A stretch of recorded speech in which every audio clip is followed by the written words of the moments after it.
오늘 이렇게 이제 3월에도 이제 마태복음의 말씀이 이어지고 있습니다. 오늘 본문의 내용을 간략하게 설명을 해드리고 오늘 깨달은 말씀을 나누고 마치도록 하겠습니다.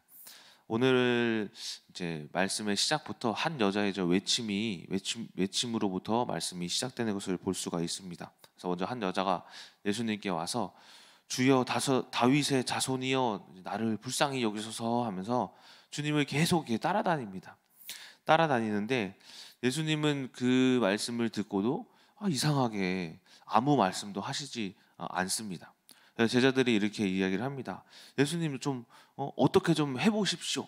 이 여자가 아까부터 저기서부터 계속 소리를 지르면서 따라오고 있습니다. 좀 그를 좀 내쫓아 주십시오. 보내주십시오. 라고 하면서 이제 그 여자를 이제 쫓아내달라고 이제 청혼을 합니다.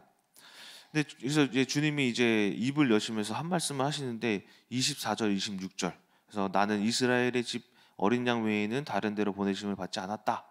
자녀의 떡을 취함이 개들에게 던짐이 마땅하니라 하면서 오히려 주님이 그 여자를 개취급을 하면서 이제 쫓아내려고 하시는데 이제 여자는 또다시 끈질기게 와서 이런 말씀을 합니다. 또 올소이다. 근데 개들도 주인의 상에서 떨어지는 부스러기를 먹는다라는 자신의 어떠한 간절함과 어떤 믿음으로 인하여서 주님이 그 믿음이 크도다 하면서 놀라시면서 결국에는 그 여자의 딸이 귀신 들렸던 딸이 다시 정상적으로 회복이 되는 그런 이제 말씀을 전하시면서 역사를 또 이제 보여주십니다. 그리고 나서 이제 갈릴리 호숫가에 이르러서 이제 많은 병자들과 장애인과 이런 아픈 사람들을 다시 정상적으로 회복시키시고 32절에서부터는 이제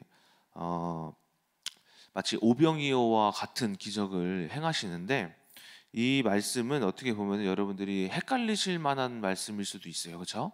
어떻게 보면 오병이어의 말씀과 굉장히 흡사해요. 그래서 떡과 물고기로 인하여서 4천 명을 먹이신 말씀이다라는 거예요. 근데 헷갈리지 않으셔도 되는 게 이번 주 월요일에도 오병이어 말씀을 했죠. 그 말씀이 어디에 나와 있어요? 14장에 등장을 하잖아요. 근데 이 사건은 오병이어과 완전히 다른 사건이다라는 거예요. 그래서 이 사건을 잠깐 보시면은 완전히 다르죠. 7개의 떡과 물고기 2마리가 있었다라는 거예요. 그래서 이것을 뭐라고 말하냐면은 칠병이어라고 해요. 근데 여러분들이 칠병이어라는 말 못 들어보셨죠, 그렇죠? 많이 들어보신 적이 없으실 거예요. 근데 완전히 다른 사건으로 칠병이어라는 말도 이제 있습니다. 이게 오늘의 사건인데 이 사건에 대해서 이게 보시게 되면은 오병이어와 뭐 거의 물고기 개수와 이제 사람들 떡 개수와 사람들 그리고 남은 광주리만 다르지 똑같아요.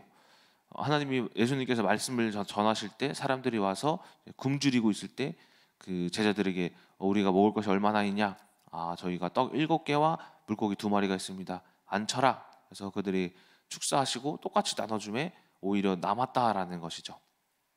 자, 그런데 이 오병이어와의 차이점을 잠깐 보시게 되면은 이 오병이어는 떡 다 몇 개였어요? 5개죠. 그리고 물고기 2마리였고 칠병이어는 떡 7개를 이제 7개의 떡이라고 해서 칠병. 그래서 똑같이 물고기는 2마리에서 이어라고 부르는데 이 오병이어와의 또 다른 차이점은 오병이어는 보시게 되면은 말씀을 잘 보시면은 그 오병이어 사건이 이르기까지 하루가 걸렸어요.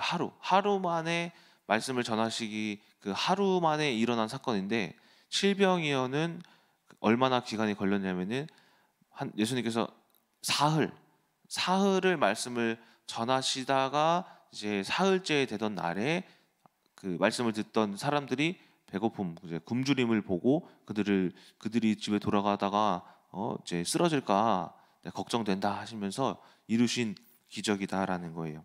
그리고 또 다른 차이점은 오병이어는 남은 음식이 얼마였죠? 남은 음식이 12 광줄이라 생각하시면 안 됩니다. 바구니입니다. 바구니고 이 칠병이어는 7 광줄이에요. 광줄이.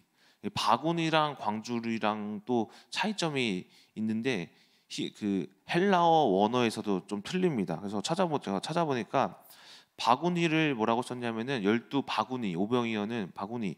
그래서 코피노스라고 해서 바구니는 여러분들이 아시는 이런 자그마한 바구니 같은. 근데 광주리는 뭐냐면은 바울이 이제 유대인의 어떤 핍박으로 인해서 도망갈 때 광주리를 타고 성벽으로 내려가서 도망가잖아요. 그렇죠? 그만큼 광주리는 뭐냐면 사람이 탈 수 있을 만큼 컸다라는 거예요. 컸다. 그래서 이런 차이점이 있다라는 거예요. 그래서 이 12오병이어에도 12바구니가 의미하는 바가 뭡니까? 12지파. 예수 그리스도께서 12바구니를 남기신 것은 그 지파들에게 다시 한번 말씀을 전하시기 위한 그 지파들을 상징을 합니다. 12지파. 그렇다면 7광주리는 무엇을 뜻할까요? 가나안의 7족속을 뜻합니다. 이것은 무슨 뜻을 의미하느냐면은 예수 그리스도의 사역이 국한되지 않았다. 어디에? 이스라엘에 국한되지 않고 가나안까지 전파되기 시작했다라는 것입니다. 자, 어쨌든 오늘 이런 말씀을 오늘 본문의 말씀을 이제 알아봤는데, 저는 오늘 본문의 말씀을 통해서 깨달은 것이 무엇이냐면은 이 가나안 여자의 사건입니다. 근데 여러분들 가나안 여자의 이 사건을 보시게 되면은 가장 두드러지게 보이는 말씀이 뭡니까? 어떤 믿음이에요? 가나안 여자의 믿음을 우리가 볼 수가 있습니다. 그런데 저는 이제 반대로 생각을 해봤어요. 그래, 우리 묵상을 하면서 가나안 여자의 믿음은 누구나 다 알고 있겠다. 또 다른 어떤 말씀을 한번 찾아보자 하는데 무엇이 보였냐면은 예수님께서는 왜 여자의 아무리 가나안 여자라고 등장하잖아요. 가나안 여자라고 해도 예수 그리스도의 사역은 원래 이방인에까지 사역을 하시기를 이게 가지시고 오셨는데 왜 이 여자에게 개라고 표현하면서 내쫓으려고 하셨지? 라는 것을 계속 생각을 해봤어요. 그리고 나서 이제 칠병이어에 대한 이제 일곱 광주리는 가나안을 의미한다라는 것을 한번 대조해 봤을 때 보니까 어떤 의미를 가지고 있었느냐? 제가 깨달은 것은 무엇이냐? 예수 그리스도가 가나안 여자에게 이야기한 이 말은 예수님이 가지고 있던 마음이 아니라 유대인들이 가지고 있던 마음이었다라는 거예요. 그러니까 유대인들이 무슨 마음을 가지고 있었냐면은 오늘 예수님이 말씀하시는 24절, 26절과 같은 마음을 가지고 있었다라는 겁니다. 우리 예수님은 우리 이스라엘만 구원하시는 예수님이야. 우리 예수님이야. 우리가 그의 자녀야라는 마음이었다라는 거예요. 그렇죠? 그래서 24절에 뭐라고 하세요? 나는 이스라엘의 집에 잃어버린 어린 양, 이스라엘의 집에 잃어버린 어린 양 외에는 보내심을 받지 아니하였다. 나는 그들에게만 말씀을 전하러 왔다. 이 마음이 예수님의 마음이 아니라 유대인들의 마음이었다라는 거예요. 그리고 또 26절에 자녀의 떡을 취하여 개들에게 던짐이 마땅하지 아니하니라라는 그 말씀 또한 그 가나안과 이 이스라엘의 관계가 어땠어요? 예로부터 전쟁을 했고, 그리고 이스라엘이 나중에 아수르와 바벨론에게 침략받게 된 이유가 무엇이냐면은 가나안 때문이에요. 가나안 때문에. 왜? 가나안의 우상을 섬기고 가나안 여자를 드리고 가나안의 그 문화를 받아들이고 가나안의 신의 제사를 그리고 가나안의 문화를 받아들이면서 뭐가 되었냐? 죄를 짓기 시작했다라는 거죠. 그렇기 때문에 유대인들에게 있어서 이 가나안 족속이라는 이제 그 민족들은 완전히 우리 하나님과의 안 맞는 그런 예수 그리스도는 하나님은 저분들을 싫어하셔라고도 생각할 수 있을 만큼 그 가나안에 대한 그 마음이 되게 단단했다라는 겁니다. 그래서 제가 이렇게 깨달았어요. 예수 그리스도의 이 말씀은 예수님이 마음에 있는 말씀을 하신 것이 아니라 유대인들이 가지고 있는 마음을 예수님이 간접적으로 표현하신 것이구나라는 거예요. 그래서 제가 오늘 깨달은 말씀은 무엇이냐면은 우리가 유대인과 같은 딱딱한 마음을 가지고 있진 않은가라는 거예요. 왜냐? 우리들의 딱딱한 마음은 이스라엘 백성들이 예수님은 우리 예수님이야. 가나안은 그 예수님의 사역에 배제돼라는 마음과 같이 딱딱한 마음을 가진 것 같이 우리가 또한 우리 가정 안에서의 어떤 딱딱한 마음이 있지 않은가? 또 남편에게 대하는 게 내가 혹시 툭툭 튕기진 않은가? 아내에게 툭툭 튕기지 않은가? 아니면 자녀에게 딱딱한 마음으로 대하고 있진 않은가라는 것을 우리가 바라봐야 한다라는 것입니다. 그래서 제가 이제 어떤 예로 이제 저도 딱딱한 마음이 있었어요. 어떤 부분에서 딱딱한 마음이 있었냐면은 저는 저희 큰나무 교회에 대한 자부심이 있어요. 우리 교회는 되게 이제 말씀이 실제적이기도 하고 실제로 많은 사람들을 살렸고, 그리고 저희 교회 성도님들을 보시게 되면은 많은 분들이 어떤 분들이시냐면은 이전에 예수님을 아예 몰랐다가 예수님을 새롭게 알게 된, 오히려 저희 교회가 되게 특이한 게 다른 교회는 원래 기존 예수님을 믿었던 기존 신자들이 많아요. 다른 외국 교회들은. 근데 저희 교회들은 이전에 불신자이셨던 분들이 더 많아요. 근데 그런 부분이 저희 교회가 굉장히 특이한 부분이거든요. 근데 이처럼 우리 교회는 진짜 세상을 살리는 교회야라는 어떤 자부심이 있었어요. 근데 그게 어떤 시선으로 돌아보게 되냐면은 다른 교회를 오히려 무시하게 되는 그런 마음이 생기기 시작했다라는 거예요. 특히 대학원 때 저도 이제 예전에 말씀드렸다시피 대학원에서 이제 어떤 목사님들이 오셔가지고 채플 시간에 강의를 이렇게 말씀을 하시면은 대학원들이 어떤 생각을 하냐면은 뭐 저 말씀은 뭐 설교랑 조금 본문이랑 어긋나, 저 말씀은 약간 좀 적용이 좀 틀렸어, 이런 판단을 하는데, 저도 사실은 무슨 판단을 했냐면은 말씀에 어떤 실제적이지 않네, 말씀이 뭔가 깨달음이 없네, 약간 이런 식으로 판단을 했다라는 거예요. 그러면서 우리 교회 말씀을 한번 들어보면 좋은데 우리 이경호 목사님이 가셔서 체프를 하셔야 되는데, 약간 이런 식으로 너무 다른 것들을 포용하지 못하는 부드러운 마음이 아닌 어떤 다른 목사님을 좀 저도 같이 비판하고 전도사님들도 비판하는 어떤 딱딱한 마음이 있었다라는 거예요. 그런데 언제 깨졌냐? 나에게 그 능력이 없을 때, 내가 우리 교회는 실제적이고 진짜 삶을 변화시켜 라고 했는데 내 삶은 완전히 시궁창일 때, 그게 언제였어요? 결혼했을 때였잖아요. 그때 나는 그 자부심이 완전히 깨져버렸어요. 오히려 일반 교회에서 교회 사역은 잘 안 되시는데 가정이 너무 평안한 그 목사님의 가정을 보고 부럽다. 오히려 자녀들과 행복한 사람들을 보고 아이고 부럽다. 우린 자녀 없는데. 그것을 다른 가정을 봤을 때 나를 비교해 보니까 나는 내 생각은 오히려 판단을 했는데 실제적인 삶에서는 오히려 내가 안 된 사람이었구나라고 그렇게 깨닫게 되면서 그 딱딱한 마음이 조금씩 벗겨지기 시작했어요. 결혼 생활을 통하여서. 이처럼 저에게도 이렇게 딱딱한 마음이 있었다라는 거예요. 그래서 제가 이 딱딱한 마음이 이제 민정사모와의 어떤 관계 속에서 무너졌잖아요. 그래서 나중에 이제 생각을 해봤어요. 어떤 딱딱한 마음이 있었냐면, 제가 왜 느꼈냐면은 민정사모에게 똑같은 말씀을 해도 변하지 않는데 사모님이 하면은 이 변하는 이런 모습을 보고 내 마음이 딱딱하기 때문에 말씀의 능력이 없구나. 그런데 사모님의 마음은 딱딱한 마음이 아니기 때문에 말씀이 있구나. 그래서 나중에 민정사모한테 물어본 게 뭐냐면은, 여보 근데 왜 내가 사모님이랑 똑같은 말씀, 똑같은 성경 구절을 했을 때 왜 안 변하고 왜 사모님이 했을 때는 왜 변했어? 사실은 오빠가 말하는 거는 뭔가 듣기 싫었어. 오빠가 나를 미워하고 있는 도중에 화내면서 말했잖아.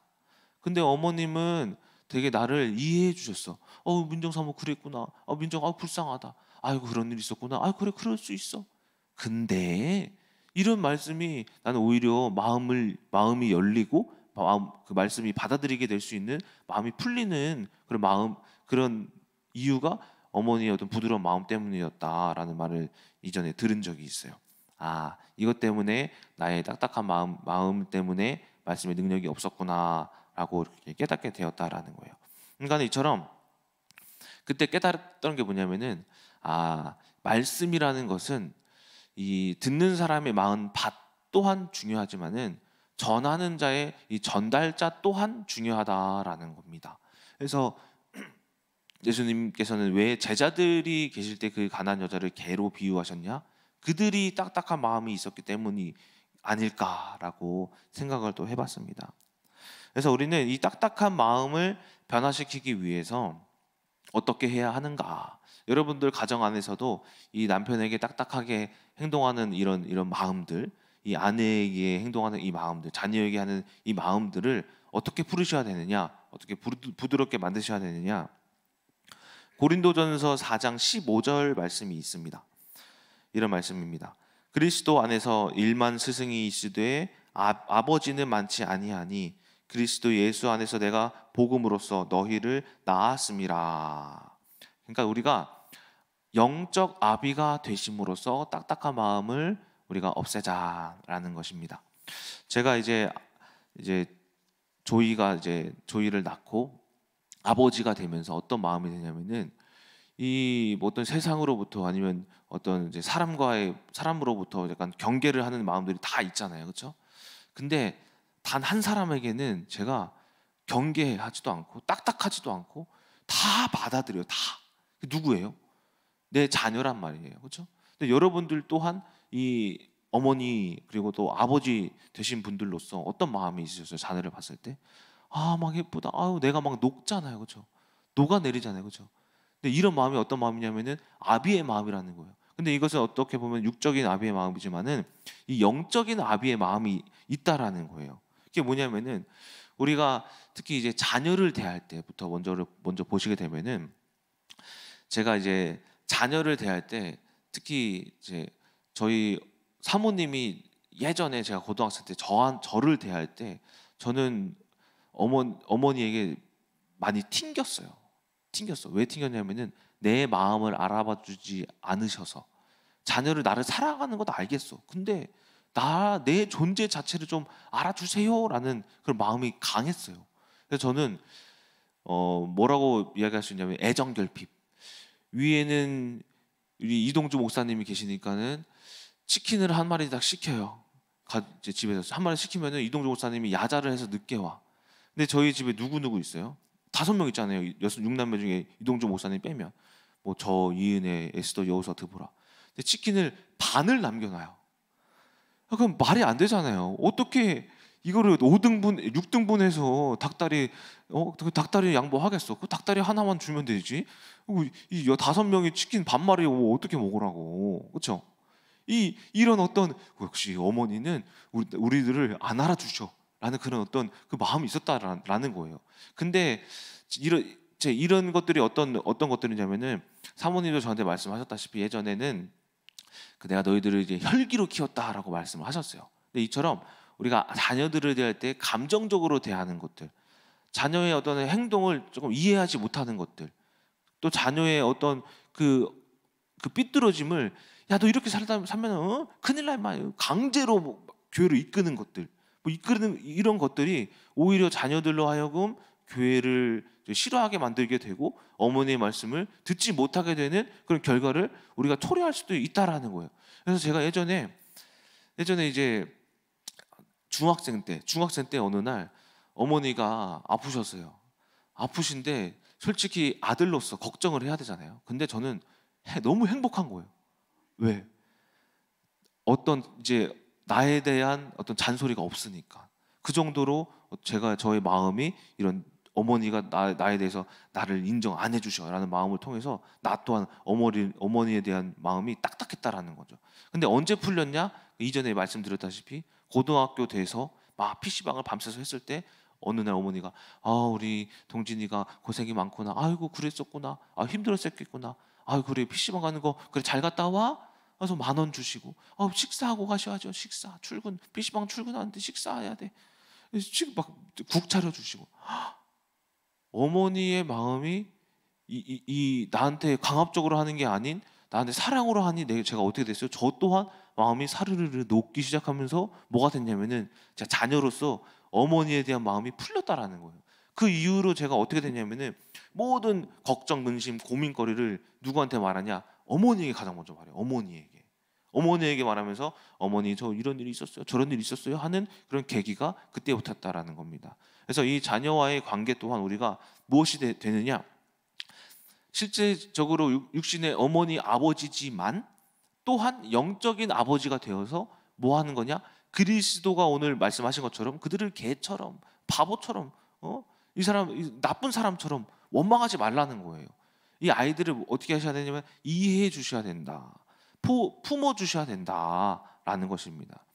자, 뿐만 아니라 우리가 이 영적인 아비는 내 남편 또한 아비로서 대하는 거예요. 내 아내 또한 아비로서 대하는 거예요. 제가 부부싸움을 왜 하는지 한번 지켜보니까는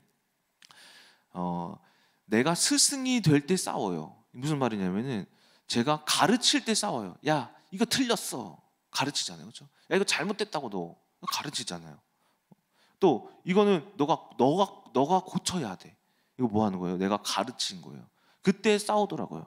이것을 남편으로서 아내에게 가르칠 때 싸우고, 아내로서 또 남편에게 또한 뿐만이 아니라 민정사모가 저한테 뭐 해, 저렇게 해 할 때 야, 너나 잘해, 야, 네가 해 라는 그런 마음이 올라오는데, 그 마음이 뭐냐면은 상대방이 나를 가르칠 때, 그때 어떻게 되냐면은 제가 오히려 마음이 딱딱해진다라는 거예요. 근데 그 딱딱함의 시작은 무엇으로부터 시작되느냐? 내 말부터, 내 말, 여러분의 말부터 시작된다라는 겁니다. 이것이 딱딱한 마음, 그러니까 아비되지 못한 마음이다라는 거예요. 아비됨의 마음은 뭐냐면은 반대로 아내에게 여보, 그랬었구나, 힘들었었겠구나, 회사 다녀와서 이거 배고팠겠다, 내가 밥 해줄게, 이거 힘들었겠다, 내가 안마해줄게 라는 것을 통하여서 내가 상대방이 딱딱한 마음을 했어도 미안해, 내가 잘못했어,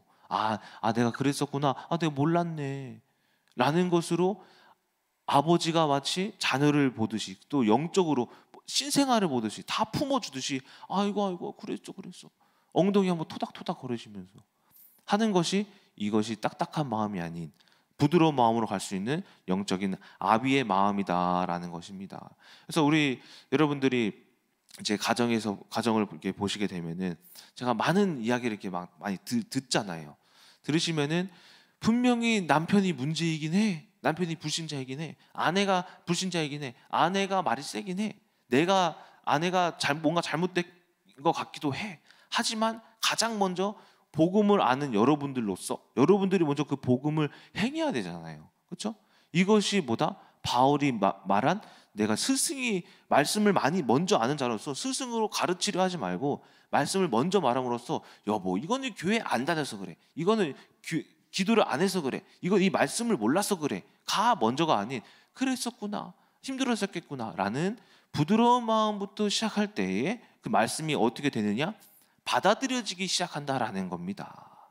자, 이처럼 우리가 오늘 이제 유대인 그리고 이제 이스라엘 백성들에 대한, 가나안 민족에 대한 이 딱딱한 마음을 예수님께서는 간접적으로 풀이하면서 말씀을 하셨습니다. 그래서 우리가 이 딱딱한 마음을 예수님께서는 유대인들로부터 저버리시기 위해서 이렇게 말씀을 하심으로써 예수 그리스도의 사역이 이제 이방인에까지 전파되기 시작했다라는 겁니다. 결론입니다. 이 부드러운 마음, 딱딱한 마음, 이것에 대한 사자성어가 있어요. 뭐냐?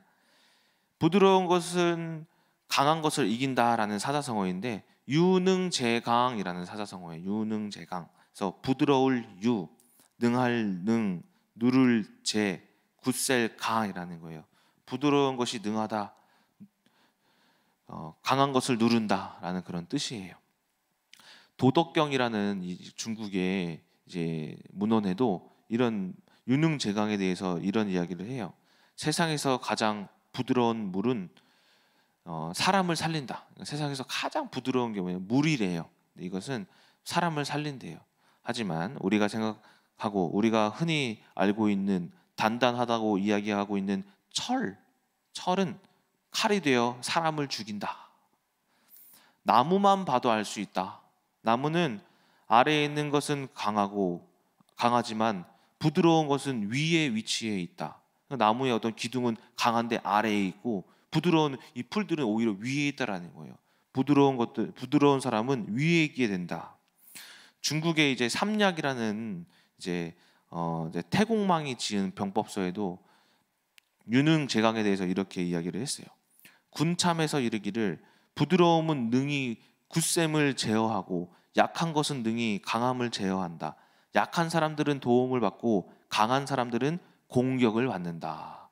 이게 군참, 그러니까는 군수 어떤 이제 병법이에요. 군인의 병법이에요. 군인 강력하잖아요. 강력함에도 이 삼약이라는 이제 태공망에 지은 병법서에도 오히려 군대도 부드러워야 된다라고도 이야기를 합니다. 부드러운 것이 더 강하다라고 이야기를 합니다. 노자도 이런 말을 했더라고요. 약한 것은 강한 것을 이기고 부드러운 것은 굳센 것을 이긴다. 하지만 이것을 천하에 알지 못하는 사람이 없지만 능히 행하지는 못한다라는 겁니다. 하지만 우리는 이 노자는 틀렸어요. 능히 행하지는 못하지만은 우리가 어떻게 행할 수 있습니까?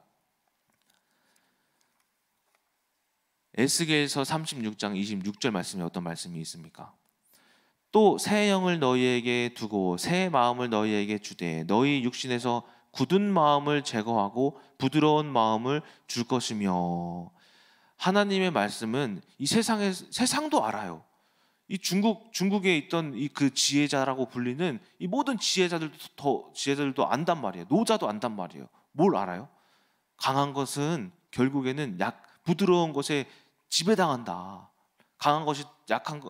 약한 것이 부드러운 것이 더 세다라는 것을 아는데 못한다라는 것을 못한다. 근데 말씀을 아는 여러분들, 우리들은, 하나님은 뭐라고 말씀하세요? 우리가 부드러워질 수 있다라고 이야기를 한다라는 것이에요. 그 방법이 무엇이냐? 바로 우리가 말씀을 듣는 것이다. 말씀을 우리가 남편에게, 아내에게, 자녀에게 먼저 전하는 것이 아니다라는 거예요. 먼저 말씀을 내가 적용시켜서 내가 먼저 말씀이 되어야 한다는 거예요. 내가 되어야. 이 말씀이 되면은 내가 부드러워진다라는 거예요. 이것이 오늘 부드러워지는 아비의 마음을 가질 수 있는 방법이다라는 거예요. 그래서 우리가 자녀, 남편, 아내, 주변 사람들에게 야, 교회를 안 다녀서 그래. 이거 문제 있어요. 아니, 기도를 안 해서 그래. 저 힘들어요. 야, 네가 말씀을 몰라서 그래. 가 아니라 그랬구나. 힘들었었겠구나. 아이고. 같이 눈물을 흘려주면서 이해할 때 이거 날 이해해 주는구나 할 때 그때 뭐가 들어가기 시작한다? 말씀이 들어갈 수 있다. 이 방법에 대해서 바울은 뭐라고 설명하면은 고린도후서 4장 12절에 이 말씀을 되게 의미 있는 말씀이에요. 고린도 교회한테 이렇게 말해요. 내가 우리들에게 사망은 나에게 임하나 생명은 너희에게 임하느니라라고 해요. 사망은 우리 안에서 역사하고 생명은 너희 안에서 역사하느니라. 이게 무슨 말이냐면 이거는 이 가정의 평화를 되찾는 엄청난 방법이에요. 그러니까 내가 내 안에 사망이 역사해야 된다는 거예요. 사망이. 죽으라는 소리인가요? 네, 죽으라는 소리예요. 자살해라라는 소리가 아니라 내가 말씀으로 죽어라라는 거예요. 내가 사망으로 이렇게 역사하면 사망은 나에게 역사했지만 생명이 어디에 있냐? 내가 남편한테 죽으니까 남편이 살아나. 이것이 생명이에요. 뭘로 살아나? 육신으로 살아나는 것이 아니라 말씀을 들으면서 살아난다는 거예요. 내가 남편에게, 아내에게 막 내가 미안해 했을 때 뭐가 돼요? 나는 죽지만은 남편, 아내가 말씀으로 살아나. 자녀도 마찬가지로 내가 아이고 그걸 몰랐다, 아들아, 딸아 했을 때 누가 살아나요? 자녀들이 말씀으로 살아난다라는 거예요. 이것이 가정의 평화의 비밀이다라는 것입니다. 이처럼 우리가 예수님께서는 가나안까지의 이제 사역을 시작하시기 위해 제자들에게 간접적으로 우리가 가나안 땅 또한 우리가 전할 나의 백성이다라는 것을 말씀하고 계신 것입니다. 그래서 그럼으로써 그들의 딱딱한 마음을 제거하시면서 아비의 마음을 심겨주기 위한 말씀으로써 우리가 그것은 하나님의 말씀이 나에게 먼저 임할 때 부드러워지고 내가 약해짐으로써 바울은 또 약할 때 강함 되시는 나의 주님을 고백함으로써 또한 사망이 나에게 역사함으로써 생명은 너희에게 역사한다라는 이 말씀의 어떤 비밀을 이야기함으로써 이 모든 문제의 근원을 해결할 수 있는 방법은 누구에게로부터 시작된다? 말씀을 아는 나로부터 시작된다라는 것을 이야기하고 있는 것입니다. 이처럼 오늘 말씀으로써 오늘 하루 내가 딱딱한 마음이 있진 않은가? 아니면은 내가 부드러운 마음이 있음으로써 지금 아직도 마음으로서 내가 자녀를 잘 섬기지만 내가 아내를 잘 섬기지 못하고 있지는 않은가라는 것을 잘 융화시키시면서 우리가 오늘 하루도 부드러운 마음으로서 우리가 그리스도를 우리가 보임으로써 상대방 안에 예수 그리스도의 생명이 임하는 하루 되시길 주님의 이름으로 소망합니다. 기도하고 마치겠습니다. 사랑의 하나님, 예수님께서 이 가나안 여자에게 한 말씀은 아버지 이 가나안 여자가 이방인이기 때문이 아닙니다. 제자들에게 깨닫게 하시려는 그런 말씀이었습니다.